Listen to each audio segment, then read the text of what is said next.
I'm so excited to be here today on our next Business Breakthroughs podcast with Sasha, who is the president and owner of SweeterHR, which is an HR consulting and outsourcing firm based in Southern California, but supporting their clients nationwide as needed.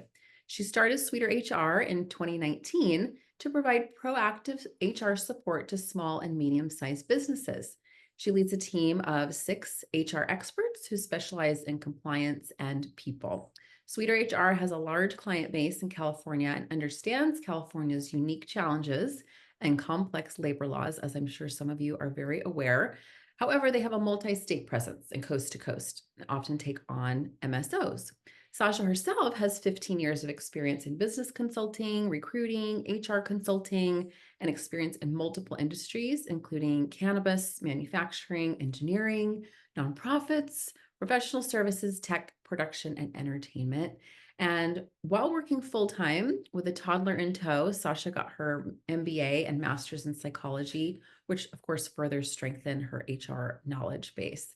And it's pretty cool because she approaches and is able to approach HR from a business, psychological, and legal perspectives, an all-encompassing perspective. And she's got a great family and a great team, and I'm delighted for you all to hear more from her and how she grew and continues to grow her company, as well as what helps her be so successful. So thank you, Sasha, for being here today. Thank you for having me. Yes. So first and foremost, you have such an interesting story in how you started your business. So would you mind sharing with our listeners about that? Yeah, so I was working with a large accounting firm on their HR outsource department, and I started bringing candy to the tax team during tax time with little notes about what HR does, because they were working with businesses and they were talking with them during tax time, and those businesses definitely needed HR outsourced services. And so it was a great way for me to remind the tax team not to forget about their HR outsourced services and what they can do for the businesses. And when I walked around the tax team during tax time, they were all down on their computers looking very serious. When I dropped candy on their desks, they smiled. It Even if we don't eat candy, even if I don't eat candy, I like the idea of candy on my desk. It's a disruptor. Well, one of the main partners, partner in charge, thought it was unprofessional, and I disagreed. And that day going home, I swore if I was going to start an HR outsourcing firm, it would be named SweeterHR, and it would be designed around a lollipop. And that's what I did. That's awesome. Well, and bringing smiles in such an interesting field, it's nice that you can combine the two, right? That's great. So when you started, what were your goals and how have they changed since you started? When I started, I wanted to provide proactive HR support to businesses, primarily in California, small businesses, because what I had noticed working with large POs and large HR companies is that small businesses were paying a premium, like $2,000+ a month for HR services and HR experts they rarely saw and spoke to. Oftentimes, there is not that proactive HR support. They're too busy, especially in California, dotting their I's, crossing their T's. So we don't talk about turnover and productivity and profitability and engagement, how that all aligns. And so I thought that was a disservice to small businesses. And so I wanted to really reach out community to community, local to local HR expert, and connect them to their local businesses. That's great. And so how have your goals changed, or have they changed since you started? They absolutely changed because COVID hit. So I started the company in November 2019 with this. We're going to create proactive HR strategies for small businesses aligned around happy employee strategies. And then COVID hit, and we're talking about furloughs. We're talking about COVID plans, all the granular compliance issues that were no longer fun. And so that's where we spearheaded heavily into compliance. So the team right now, we are 100% compliance. We're heavy base compliance, but we're getting back to that sweeter side into employee engagement and and really providing that proactive support after we minimize risk for our small businesses. Yeah. So I like that, the getting back to the sweeter side. Yeah. Well, in launching a business at the end of 2019, nobody's knowing what's coming in the next, 4 to 5 months. So the fact that you were able to take that and continue to support businesses, small and medium-sized businesses, in that time is huge. So, yeah, so I'm curious, in our work together, we started working together in 2022, and, everyone, Sasha is very growth minded, and it's been a lot of fun to work with you, by the way. And I know I tell you all the time, and I'm going to tell the world, because you are so growth minded and always learning and always looking at how can we do things better in the business as well as for your clients. But I'm curious, I was looking at the numbers in 22 to 23, the business grew over 70%. And then this year, we're still tracking this year, but you're still on trend to continue that growth into this year over last year. So tell, the people that are watching, what would you attribute to that kind of success or that kind of achievement in growth? Never accepting the status quo, Mhm. never Come- being happy with where we are at, mhm. always having lofty goals, and then hiring an amazing team. Yeah. It takes the village. Yes. Yeah. Always looking at numbers, like you say, always making sure I know the numbers. There was a time where I took my eye off the numbers and then profitability sunk. And Mm, so always knowing where we stand and what I need to do to make sure the company's profitable. great. Always looking for a professional solution seeker in true entrepreneurial form. Yes. So, with business comes setbacks, right? Where the things you'll be going up, up, up, up, up, and then it's like, oh, we got to figure this out. And then okay, now we're going to go back up, up, up. So, to share with our viewers, what do you do in times of setback, or how do you move through setbacks? I can't lie that it's not frustrating, Mhm. but then I call you. Having a strong coach is very helpful to move me forward. And then I breathe. I take a moment and then restructure. Okay, what am I doing? And I've always, since I read Randy Pasha's the last lecture, I look at failure as not as failure in itself. I look at failure as a learning activity. So what did I learn from that? Where can I get better? So now when it happens, when there are setbacks, as frustrating as it gets, and this, I have that momentary, I'm going to scream, Mm, but then I call you and I look at what I can learn, how I can readjust and move forward. mhm. So it's I don't like to use the term failure, right? How is it a failure if there's something that you can learn from it and grow from or do differently next time, or even pay it forward Yeah. in helping others. So I appreciate that. Will you say the name of the book again for those that were interested? The last lecture by Randy Posh, it taught me that walls are there to climb. So oftentimes prior to that, when I hit a wall, I would stop thinking that path was not for me. The last lecture let me know that those walls are just there to make sure you want it bad enough. Mm, love that. That's very powerful. It's great. Um, so, in this process in growing your business and building your team and, continuing to better serve your clients and expand, starting in Southern California, now you've expanded to other states. What do you see as far as the next opportunity, or the next scaling opportunity or opportunity in the industry for the company?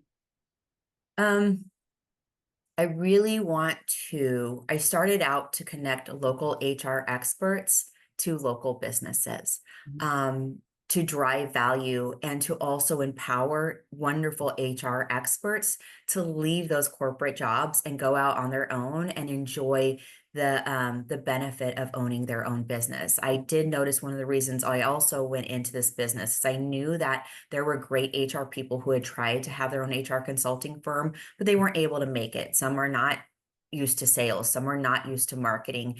And so really felt that was a disservice. And I really would love to connect local HR experts to local businesses. And we have an app that I developed. It needs a little work, but that is going to be the next phase, It's great. connecting those people. Great. So we'll watch for that. So HR experts, get ready, and businesses get ready. I am curious. So the name of the podcast is Business Breakthroughs, right? So I'm curious if you could share a time in your business, or if there was a moment in your business where you were having a break apart, you personally, or the business, or not personal life, but you personally within the business or the business, and the breakthrough that was on the other side. Was there ever a moment or a specific instance that you can think of and share? Yeah, getting clear about my numbers, looking at our profitability, what we were bringing in, what we are charging for hourly, and then looking at what I pay my team, what I pay for that labor, and getting clear about the profit margins. When I did that, I realized where the baseline was, and it was a lot higher than what we were charging a lot of our clients. And so, as unfortunate as that was, and I had always held that if I was not going to raise anybody's rates, but I did have to start to raise rates because we were no longer profitable at those. Yeah. Yeah. So, as you mentioned something earlier about, you took your eye off of that for, it was maybe a month or whatever, because I think it was like super growth. You were onboarding all these new clients is very exciting. And the fact that you have built in to your own processes and your own default calendar to look at the numbers, um, essentially forced you to stop and actually look at that and look and see what was happening in the business before, number one, before it was too late. And, number two, to ensure that the business you're in business to make a profit, and you're offering a really valuable service, and you have a really valuable expert team. And so what I'm hearing is the breakthrough is that, to prevent that kind of a break apart, it's getting to the other side and making sure that you are monitoring those numbers and reviewing them on a regular basis versus hindsight. What the heck happened last quarter?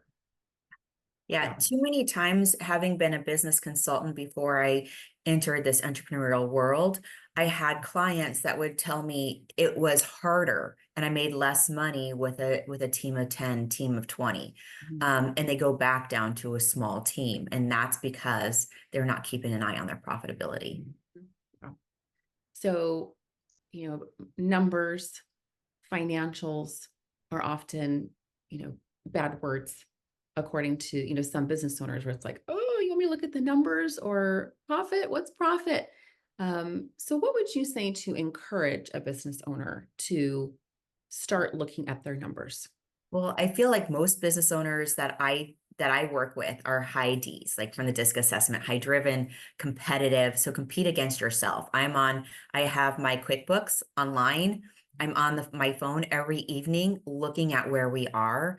I look at our revenue. I look at the revenue per quarter. I look at the revenue for the year, and I compare it to last year. And I also look at those profits. Yeah.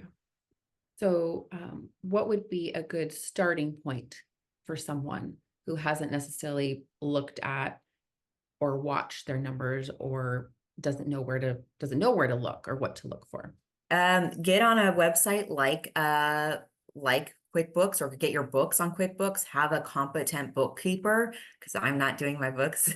Most people, if they don't like to look their financials, they would not be looking at it either.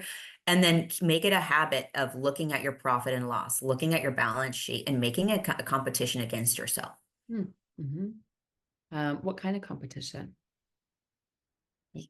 You can set goals and always look to see if you grow. There was only every month I've grown except for 1 month. Mm-hmm. Yeah.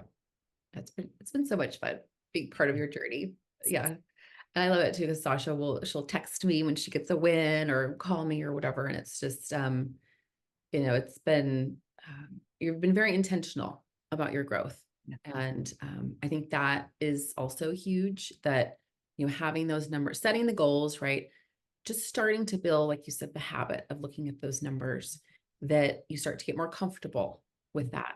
But then there's that intentionality behind it versus react. Yes, there's going to be times where you have to be more reactive, right? But ultimately, you have built your business so that you remain proactive, even if you still have to put out some fires every now and then. Yeah. And looking at the numbers means also those hard conversations with team members. So we might have team members that are really great at doing what they do, but they may not be profitable. Yeah. So understanding where those profitabilities are, being able to go into HR. So I created KPIs, bonuses based on KPIs that I wanted my team to meet to be profitable, to provide that customer service, to continue the business that we needed to create. Mhm. And you have a few team members. You've recently hired some new ones, but you've had some team members that have been with you for some time. Yeah. So, how do you, outside of the KPIs, right, so that they know this is what success looks like, what do you think as far as team and keeping them engaged and with you for the long haul? What attributes to that? Well, we're a small team, so we're really involved almost daily. My team probably would like not to hear from me as much Mhm. as they do.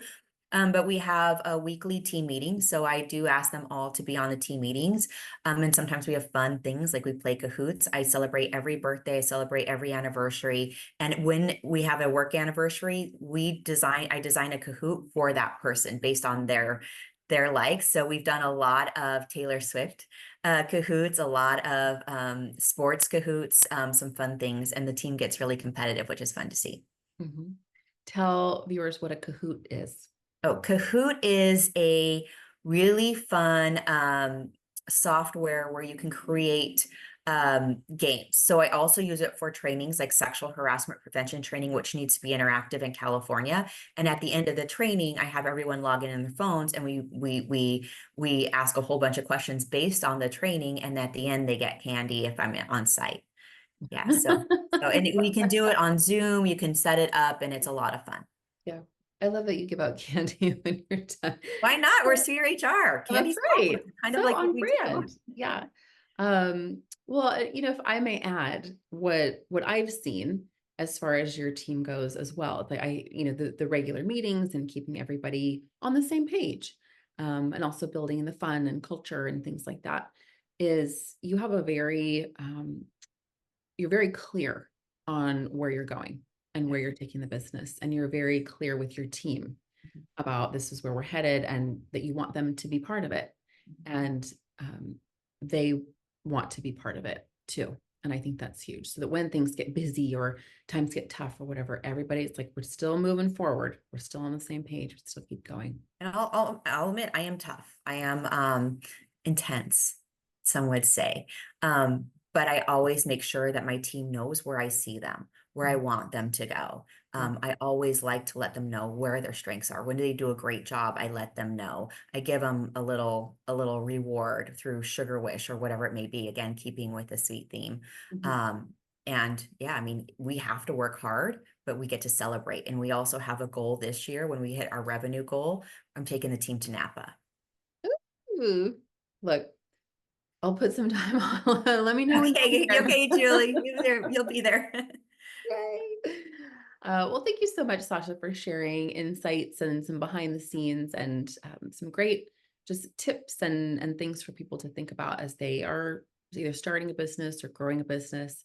So, how can people get a hold of you if they would like to learn more about how to use SweeterHR in their business? Sure. So you can reach us at Sasha.Elkins, ELKINS at Sweeter, SWEETERHR.com, or info to make it easier at SweeterHR.com. Or you can reach out to me on my cell phone, 909-373-7321. Great. Thank you. All right. Well, we look forward to continuing to see the growth and looking forward to hearing more about that app. And, write in the comments, those of you that were listening, what was your top takeaway, your top blinding flash of the obvious? We'd love to hear from you, and we'll see you next time. Take care. Thank you.